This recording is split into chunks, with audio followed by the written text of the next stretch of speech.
Hello everyone, নতুন ভিডিওতে সবাইকে স্বাগতম। কেমন আছেন সবাই? আশা রাখছি সকলে ভালো আছেন। আমরাও আলহামদুলিল্লাহ বেশ ভালো আছি। সকাল সকাল চলে এসেছি বারান্দায় গাছগুলো দেখার জন্য। এগুলো মূলত করিডোরে ছিল, সেগুলোই এনে বারান্দায় একটু রৌদ্রতে দিলাম, কারণ রৌদ্র না হলে গাছগুলো কেমন যেন ফ্যাকাশে হয়ে যাচ্ছে। আমরা প্রতিনিয়ত যেমন খাবার দাবারের প্রয়োজন শরীর সুস্থ রাখার জন্য, তেমনি গাছেরও প্রয়োজন। আর গাছের খাবার দাবার হলো সূর্যের আলো। এই তো গাছের পরিচর্যা শেষ করে এখন চলে আসলাম নিজের সংসারে সন্তানদের পরিচর্যা করা। আর আজকে হচ্ছে মেয়ের ফার্স্ট ডে পরীক্ষা। তো পরীক্ষার জন্য মেয়ের প্রথমে হচ্ছে ক্লিপবোর্ডগুলা, পেন্সিল বক্সগুলা সবগুলো একবারে গুছিয়ে দিচ্ছিলাম। যেহেতু অনেকটা গরম পড়ে গিয়েছে, তাই একটু ওয়াটার বটলে মেয়েকে একটু পানিও দিয়ে দিলাম। এরপর মেয়ের সবকিছু রেডি করে দিয়ে ওকে হচ্ছে খাইয়ে দাইয়ে রেডি করে দিয়ে ও এখন স্কুলের জন্য রেডি হয়ে যাবে। যেহেতু মেয়ের এক্সামটা 9টা থেকে, আর ছোট বাচ্চা তার স্কুলও হচ্ছে 8:30 থেকে, তাই দুজনে মিলে এক টাইমে যেতে পারছে। যদি দুজনে মিলে দুই টাইমে হয়ে যেত তাহলে আমাদের জন্য অনেক বেশি প্রবলেম হয়ে যেত। এই জন্য দুজনকে এক টাইমে নিয়ে যায়, এখন একটু সুবিধাই হয়েছে। যেহেতু এই বড়টার জন্য একটু লেট করে যেতে হয়, আর ওর মেজোটার স্কুলটা হচ্ছে 8:30 থেকে শুরু হয়ে যায়। তো 8:30টার সময় গিয়ে পৌঁছালো, আর ওর কিন্তু অলরেডি ক্লাস শুরু হয়ে গেছে। এই জন্য হচ্ছে ওকে নিজেরাই হচ্ছে ভেতরে ঢুকিয়ে দিয়ে আসতে হলো, যেহেতু স্কুলে অনেক বেশি রেস্ট্রিকশন আর গার্ডিয়ান একদমই ভিতরে অ্যালাউ করে না। অনেক রিকোয়েস্ট করার পর, যেহেতু ওর বাবাকে সবাই চেনে, এই তো বাচ্চা হয়ে গেলে আসলে জীবনটা কেমন যেন হয়ে যায়, তাই না?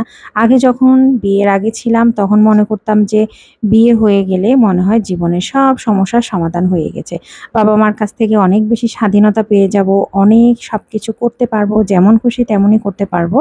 কিন্তু বিয়ে হয়ে যাবার পর যখন শ্বশুর বাড়িতে যাওয়া হয়, হাজবেন্ডের বাড়িতে থাকা হয়, তখন দেখা যায় যে না, বাবার বাড়িতেই অনেক ভালো ছিলাম, কারণ এখানে অনেক বেশি রেস্ট্রিকশন থাকে, অনেক বেশি দায়িত্ব কর্তব্য থাকে। এগুলো তখন আর একদমই ভালো লাগে না। আর যখন সন্তান হয়ে যায় তখন তো রেস্ট্রিকশন আরও বেশি বেড়ে যায়, দায়িত্ব কর্তব্যও অনেক বেশি বেড়ে যায়।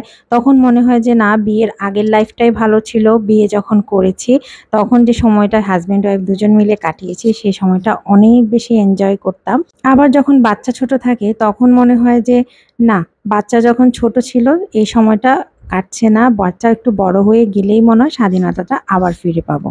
কিন্তু বাচ্চা যখন বড় হয়ে যায় তখন মনে হয় না, বাচ্চা ছোট ছিল সেই সময়টা এত ভালো ছিল, এখন বাচ্চার প্রতি এত বেশি দায়িত্ব কর্তব্য বাবা মা দুইজনে, এখন আর ভালো লাগছে না। যাই হোক, মেয়েকে স্কুলে দিয়ে ওর বাবা বাসায় চলে গিয়েছিল। এতটা সময় গরমের মধ্যে স্কুলে বসে থাকাটা অনেকটা কষ্টের।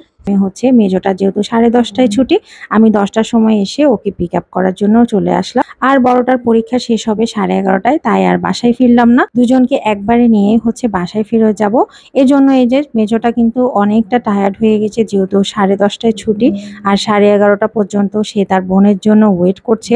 সেজন্য ও একটু গরমে হচ্ছে একটু হাঁপিয়ে যাচ্ছিল, আর ওর কেমন যেন ঠান্ডা গরমে মানে ঠান্ডা লেগে গিয়েছিল। তারপরে বাসায় এসে খাবার দাবার করব। এখন এগুলো আগেই রান্না করে আমি গিয়েছিলাম, যখন ওরা স্কুলে চলে গিয়েছিল সেই সময়টা হচ্ছে রান্না করে গিয়েছিলাম। এই তো আজকে দুপুরবেলায় ছিল কলমি শাক ভাজি, আলু ভর্তা করেছিলাম। এটা মাছ আর আলু দিয়ে একসাথে ভর্তা করেছি। যাদের অনেক সময় মাছ খেতে ইচ্ছা না করে তারা কিন্তু এভাবে ট্রাই করে দেখতে পারেন।